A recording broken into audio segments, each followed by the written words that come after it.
श्री शिवाय नमस्तुभ्यम। दोस्तों, हर हर महादेव, घर घर महादेव। दोस्तों, आइए सुनते हैं देव उठनी एकादशी कब है। देव उठनी एकादशी, जिसे प्रबोधनी एकादशी भी कहा जाता है, कार्तिक मास के शुक्ल पक्ष की एकादशी तिथि को मनाई जाती है। मान्यता है कि इस दिन भगवान विष्णु 4 महीने की योग निद्रा चतुर्मास के बाद जागृत होते हैं। इसी दिन से शुभ कार्यों का आरंभ पुनः किया जाता है, जैसे विवाह, गृह प्रवेश, यज्ञ आदि सभी कुछ शुभ मुहूर्त देव उठनी एकादशी से ही शुरू होता है। तो आइए दोस्तों, देखते हैं पंचांग के अनुसार कार्तिक मास के शुक्ल पक्ष की एकादशी तिथि 1 नवंबर को सुबह में 9:12 पर आरंभ हो रही है, जो 2 नवंबर को शाम 7:32 पर समाप्त होगी। दोस्तों, देव उठनी एकादशी के दिन चतुर्मास समाप्त होता है और भगवान विष्णु योग निद्रा से जागते हैं और फिर से सृष्टि का संचालन करते हैं। इस दिन इसे देव स्थान एकादशी या देव प्रबोधनी एकादशी कहा जाता है। देव उठनी एकादशी के दिन भगवान विष्णु 142 दिनों की योग निद्रा के बाद जागते हैं और उनके जागते ही सभी मांगलिक कार्यों की शुरुआत भी हो जाती है। तो दोस्तों, आइए प्रबोधनी एकादशी महात्म्य व्रत कथा को सुनते हैं। नमस्कार दोस्तों, श्री शिवाय नमस्तुभ्यम, हर हर महादेव, घर घर महादेव। दोस्तों, आप लोग प्रबोधनी एकादशी महात्म्य व्रत कथा सुने और सुनाए। दोस्तों, आइए सुनते हैं प्रबोधनी एकादशी महात्म्य व्रत का कथा। ब्रह्मा जी बोले, हे मुनि श्रेष्ठ, अब आप पापों को नष्ट करने वाली तथा पुण्य और मुक्ति को देने वाली प्रबोधनी एकादशी का महात्म्य सुनिए। भागीरथी गंगा मनुष्य को तभी तक फल देती है जब तक कि कार्तिक मास की प्रबोधनी एकादशी नहीं आती। तीर्थ, नदी, समुद्र आदि तभी तक फल देते हैं जब तक प्रबोधनी एकादशी नहीं आती। कार्तिक मास शुक्ल पक्ष की प्रबोधनी एकादशी के व्रत का फल 1 सहस्त्र अश्वमेघ 100 राज सूर्य यज्ञ के फल के बराबर होता है।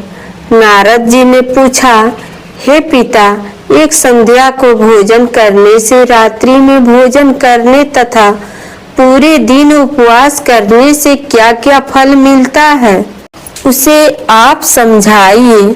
ब्रह्मा जी बोले कि हे नारद, एक संध्या को भोजन करने से, एक जन्म की रात्रि में भोजन करने से 2 जन्म में तथा पूरे दिन उपवास करने से 7 जन्म के समस्त पाप नष्ट हो जाते हैं। जिस वस्तु का त्रिलोक में मिलना दुष्प्राय है, वह वस्तु प्रबोधनी एकादशी के व्रत से मिल जाती है।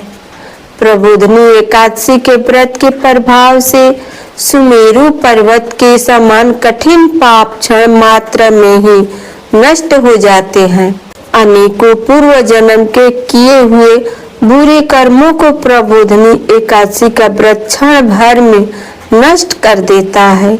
जो मनुष्य अपने स्वभाव अनुसार इस प्रबोधनी एकादशी का विधि पूर्वक व्रत करते हैं, उन्हें पूर्ण फल प्राप्त होता है। हे मुनीश्वर, जो मनुष्य श्रद्धा पूर्वक थोड़ा भी पुण्य करते हैं, वह उसका पुण्य पर्वत के समान अटल हो जाता है। जो अपने हृदय के अंदर ही ऐसा ध्यान करते हैं, उनकी बीती हुई तथा आने वाली 10 पीढ़ियां विष्णु लोक में जाकर वास करती है और नरक में अनेक दुखों को भोगते हुए पितृ विष्णु लोक में जाकर सुख भोगते हैं। ब्रह्मा हत्या आदि महान पाप भी प्रबोधनी एकादशी के दिन रात्रि को जागरण करने से नष्ट हो जाते हैं। प्रबोधिनी एकादशी को रात्रि को जागरण करने का फल अश्वमेघ आदि यज्ञों के फल से अधिक होता है। समस्त तीर्थों में जाने तथा गौ स्वर्ण भूमि आदि के दान का फल कार्तिक मास के शुक्ल पक्ष की प्रबोधिनी एकादशी के रात्रि के जागरण के फल के बराबर होता है। इस संसार में उसी मनुष्य का जीवन सफल है जिसने प्रबोधिनी एकादशी के व्रत के द्वारा अपने कुल को पवित्र किया है। संसार में जितने भी तिथि है तथा जितने भी तीर्थों की आस की जा सकती है वह सब प्रबोधिनी एकादशी का व्रत करने वाले के घर में रहते हैं। मनुष्य को समस्त कर्मों को त्यागते हुए भगवान की प्रसन्नता के लिए कार्तिक मास की प्रबोधिनी एकादशी का व्रत करना चाहिए। जो मनुष्य इस एकादशी के व्रत को करता है वह धनवान, योग तपस्वी तथा इंद्रियों को जीतने वाला होता है, क्योंकि यह एकादशी भगवान विष्णु की अत्यंत प्रिय है। इस व्रत के प्रभाव से मनुष्य पुनः जन्म लेता है। इस व्रत के प्रभाव से कामिक, वाचिक और मानसिक पाप नष्ट हो जाता है। इस एकादशी के दिन जो भी भगवान की प्राप्ति के लिए दान, तप, होम, यज्ञ आदि करते हैं उन्हें अक्षय पुण्य मिलता है। प्रबोधिनी एकादशी के दिन भगवान की पूजा करने से बाल, यौन और वृद्धावस्था के समस्त पाप नष्ट हो जाते हैं। इस एकादशी की रात्रि को जागरण करने का फल सूर्य ग्रहण के समय स्नान करने के फल से सहस्त्र गुना अधिक होता है। मनुष्य जन्म से लेकर जो पुण्य करता है वह पुण्य प्रबोधिनी एकादशी के व्रत के पुण्य के सामने व्यर्थ है। जो मनुष्य प्रबोधिनी एकादशी का व्रत नहीं करते हैं उनके समस्त पुण्य व्यर्थ जाते हैं। इसलिए हे नारद, तुमको भी विधि पूर्वक विष्णु भगवान की पूजा करनी चाहिए। जो मनुष्य कार्तिक मास में धर्म परायण होकर अन्य व्यक्तियों का अन्न नहीं खाते हैं उन्हें चंद्रायण व्रत का फल मिलता है। कार्तिक मास में भगवान व्रत का फल मिलता है। कार्तिक मास में भगवान दान आदि से उतने प्रसन्न नहीं होते जितने कि शास्त्रों की कथा सुनने से प्रसन्न होते हैं। कार्तिक मास में जो मनुष्य भगवान की कथा को थोड़ा बहुत पढ़ते या सुनते हैं उन्हें 100 गौ के दान का फल मिलता है। जो मनुष्य अपने कल्याण के लिए विष्णु भगवान की कथा सुनते हैं वे अपने कुटुंब का उद्धार करके 1 सहस्त्र गौदान का फल पाते हैं। जो मनुष्य प्रबोधिनी एकादशी के दिन विष्णु की कथा सुनते हैं उन्हें 7 दीपों के दान का फल मिलता है। जो विष्णु की कथा भक्ति पूर्वक सुनते हैं और कथा बाँचने वाले ब्राह्मण की यथोचित पूजा करते हैं तथा उसे संतुष्ट करते हैं वे उत्तम लोक को जाते हैं। इस पर नारद जी बोले, हे ब्रह्मा जी, अब आप एकादशी के व्रत का विधान कहिए और कैसा व्रत करने से कौन सा पुण्य मिलता है वह भी समझाइए। ब्रह्मा जी बोले, हे नारद, इस एकादशी के दिन मनुष्य को ब्रह्मा मुहूर्त में उठना चाहिए और नदी, तालाब, कुआं आदि पर स्नान करके व्रत का नियम ग्रहण करना चाहिए। उस समय भगवान से विनय करनी चाहिए कि हे भगवान, आज मैं निराहार रहूंगा और दूसरे दिन भोजन करूंगा, इसलिए आप मेरी रक्षा करें। इस प्रकार विनय करके भगवान की पूजा करनी चाहिए और व्रत प्रारंभ करना चाहिए। उस रात्रि को भगवान के समीप गीत, नृत्य, बाजे तथा कथा कीर्तन से समय व्यतीत करनी चाहिए। प्रबोधिनी एकादशी के दिन कृपणता को त्याग कर बहुत से पुष्प, अगरबत्ती, धूप आदि से भगवान की आराधना करनी चाहिए।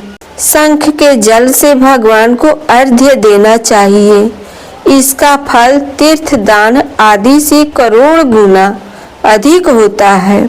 जो मनुष्य अगस्त्य पुष्प से भगवान की पूजा करते हैं उनके सामने इंद्र भी हाथ जोड़ता है। कार्तिक मास में जो बिल्व पत्र से भगवान की पूजा करते हैं उन्हें अंत में मुक्ति मिलती है। कार्तिक में जो मनुष्य तुलसी जी से भगवान की पूजा करता है उसके 10,000 जन्म के समस्त पाप नष्ट हो जाते हैं। जो मनुष्य इस नाम में श्री तुलसी जी के दर्शन करते हैं या छूते हैं या ध्यान करते हैं या कीर्तन करते हैं या रोपण अथवा सेवा करते हैं वे 1000 कोटि युग तक भगवान के घर में रहते हैं। जो मनुष्य तुलसी का पेड़ लगाते हैं उनके कुटुंब में जो पैदा होते हैं वे प्रलय के अंत तक विष्णु लोक में रहते हैं। जो भगवान की कदम्ब पुष्प से पूजा करते हैं वह यमराज के दुखों को नहीं पाते हैं। समस्त मनोवांछताओं को पूजा करने वाले भगवान कदम्ब पुष्प को देखकर अत्यंत प्रसन्न होते हैं। यदि उनकी कदम्ब पुष्प से पूजा की जाए तो फिर बात ही क्या है।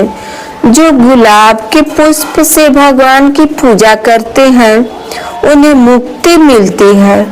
जो मनुष्य बकुल और अशोक के फूलों से भगवान की पूजा करते हैं वह अनंत काल तक शोक से रहित होते हैं। जो मनुष्य विष्णु भगवान की सफेद और लाल कनेर के फूलों से पूजा करते हैं उन पर भगवान अत्यंत प्रसन्न होते हैं। जो मनुष्य विष्णु भगवान की दुर्वा दल से पूजा करते हैं वे पूजा के फल से 100 गुना फल अधिक पाते हैं। जो भगवान को समीप पत्र से पूजा करते हैं वे भयानक यमराज के मार्ग को सरलता से पार कर जाते हैं।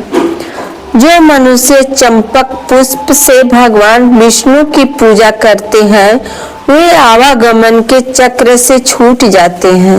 जो मनुष्य स्वर्ण का बना हुआ केतु की पुष्प भगवान पर चढ़ाते हैं उनके करोड़ों जन्म के पाप नष्ट हो जाते हैं। जो मनुष्य भगवान को पीले और रक्त वर्ण कमल के सुगंधित फूलों से पूजा करते हैं उन्हें श्वेत दीप में स्थान मिलता है। इस प्रकार रात्रि में भगवान की पूजा करके प्रातः काल शुद्ध जल की नदी में स्नान करना चाहिए। स्नान करने के पश्चात भगवान की प्रार्थना करते हुए घर आकर भगवान की पूजा करनी चाहिए। इसके बाद व्रत के लिए ब्राह्मणों को भोजन कराना चाहिए और दक्षिणा देकर मीठे वाक्यों द्वारा उनको विदा करना चाहिए। इसके उपरांत भोजन गौ और दक्षिणा से गुरु की पूजा करनी चाहिए और ब्राह्मणों को भूर्यसी दक्षिणा देकर नियम को छोड़ना चाहिए। ब्राह्मण को यथाशक्ति दक्षिणा देनी चाहिए।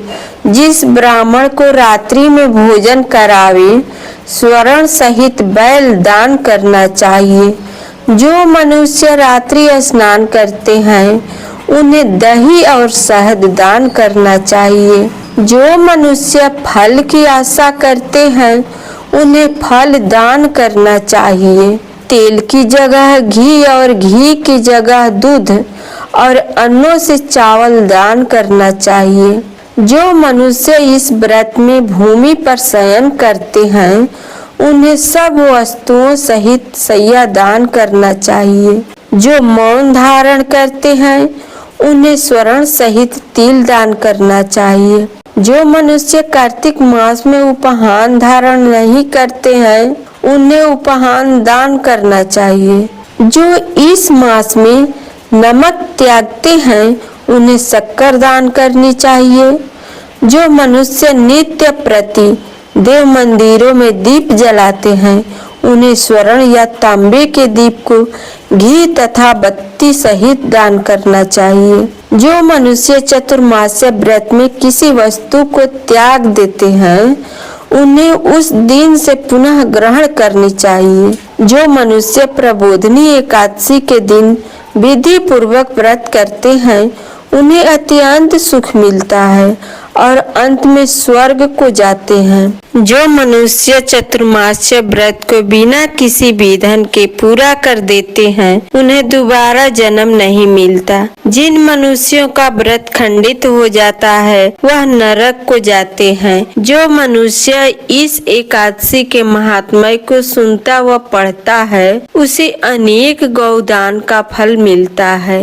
दोस्तों, प्रबोधनी एकादशी महात्म्य व्रत कथा यहीं तक है। आप लोग इस कथा पर विचार करिए। श्री शिवाय नमस्तुभ्यम। हर हर महादेव, घर घर महादेव। जय श्री विष्णु भगवान।